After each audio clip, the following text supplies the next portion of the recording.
Uttar Pradesh has a BJP state government with Yogi Adityanath as the chief minister. It is also home to the Ayodhya Ram temple. So how did the BJP slip up? पूरे देश में इस साल दूसरी बार चर्चा और बहस का सबसे बड़ा कारण बनी हुई है और इस बार चर्चा के केंद्र में होने का कारण यहाँ के लोग हैं। चुनाव के नतीजे आने के बाद से लगातार यहाँ के लोगों को बुरा भला सुनने को मिल रहा है। जिसकी ताली में गया उसकी ताली में छेद किया, बोलने की जरूरत नहीं है, इतना ही काफी।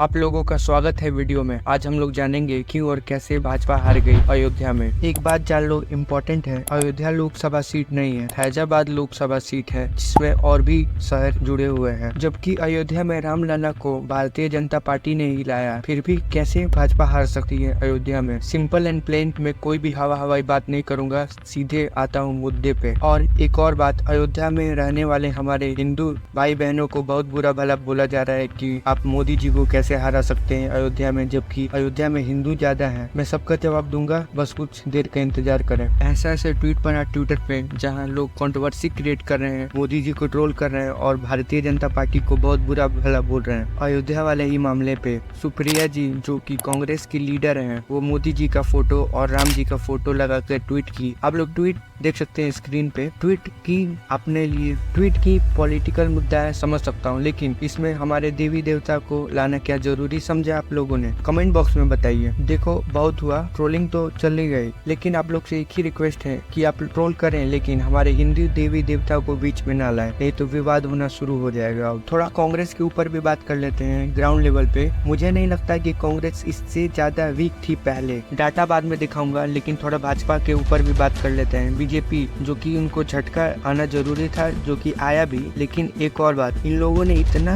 बड़ा मिस्टेक किया। पहले तो टेक्निकल मिस्टेक किया, टिकट लाने, लिस्ट निकालने में, बांटने में भाजपा को भारी झटका मिला, जो कि मिलना जरूरी था। जिस तरह का भी इन लोगों ने मिस्टेक किया, टेक्निकल में चाहे तो लिस्ट निकालने में, चाहे टिकट बांटने में, खैर छोड़ो। थोड़ा सा डाटा देख लेते हैं 2014 से लेकर 2024 तक का, कि कौन कितना वीक है और कौन कितना स्ट्रॉन्ग है।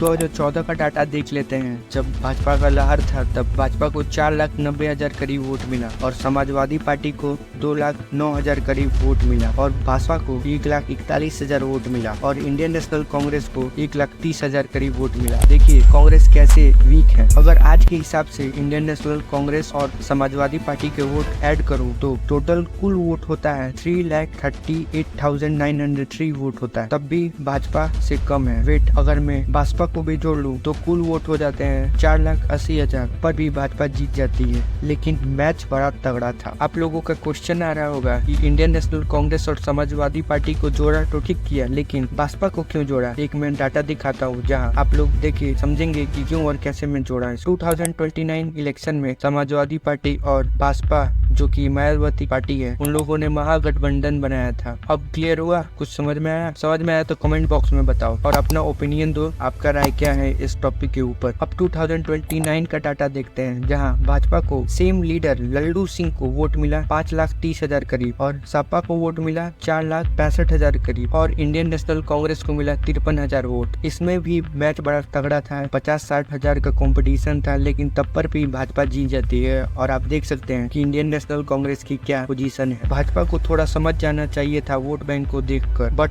काम उल्टा कर दिया। वोट बैंक को देखकर काम यह करना था कि किसी और लीडर को खड़ा करें लल्लू सिंह की जगह, लेकिन भाजपा सेम उसी लीडर को टिकट दी, लल्लू सिंह को, और वही अलायंस ने चतुराई के साथ एक दलित आदमी को खड़ा कर दिया जिसके पास वोट बैंक बहुत तगड़ा था। 40% मुस्लिम वोट, 26% दलित वोट, टोटल 41% होते हैं वोट। आज भाजपा इस पे ध्यान नहीं दिया और इंडियन अलायंस ने अवधेश प्रसाद को इसी जगह पे खड़ा कर दिया। अवधेश प्रसाद के पास दलित वोटों की संख्या ज्यादा है, यह 9 बार MLA रह चुके हैं और काफी इम्पोर्टेंट रोल है इनका। At the same time Bhajpa के सेम कैंडिडेट लल्लू सिंह जो कि हार गए। ये था भाजपा का माइंडसेट और कांग्रेस का माइंडसेट। आप लोगों ने समझा माइंडसेट इन लोगों का? तो कमेंट करें और सब्सक्राइब करना ना भूलें। और एक और बात, खुफिया सूत्रों से पता चला है कि चुनाव से 2-3 दिन पहले इंडियन अलायंस ने फर्जी फॉर्म बांटा, 1 लाख रुपया देने की दावा की और नौकरी बांटने का भी वादा किया, जैसे कि मिठाई बांट रहे हैं, और मुस्लिम वोट ज्यादा गिरे इन लोगों पे। अयोध्या का बात नहीं हो रहा है, और भी जगह का बात हो रहा है। बहुत सारे स्टेट में ऐसे ही लोगों ने फर्जीपना किया। यही नहीं, प्रधानी का चुनाव बना दिया इन लोगों ने। दारू मुर्गा सब चला 2-3 दिन पहले से लगातार चल रहा था,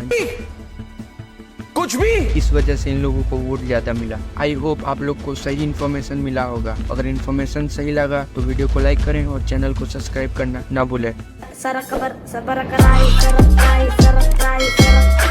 karai,